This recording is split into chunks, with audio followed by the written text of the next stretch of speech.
Hello friends, so the current price behavior of STI or Solidion Technology INC is clearly giving you a range breakout, although these kind of moves are not sustainable as one can clearly see. But instead of all the volatility we have, if you are looking at the current price positioning of STI, you can clearly see a range breakout that has already happened. So let us talk about that. But before talking anything about the range breakout and the upside, let us first discuss about the range breakout and the downside where the risk lies. So it is mandatory for STI to continue to trade and sustain above all the important support and stop loss. So we are going to have our support at 18.2 and stop loss at 13.5.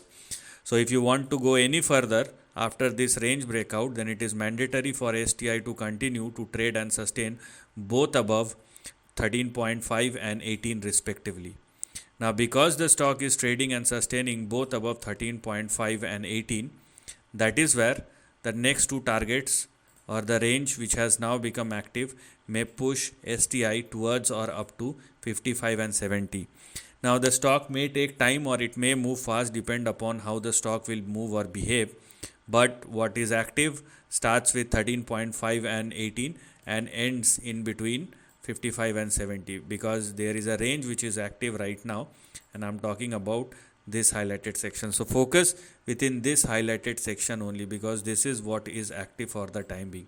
If you want to go beyond 70 or more, then 70 or 71 or more, then that requires further breakout, because after 70 or 71 the stock can even swing a stretch up to 160 or 220 as well. So that's another expansion, but that will take time. So right now focus on what is active and make sure that you are not going below the support and stop loss, otherwise downside may resume once again.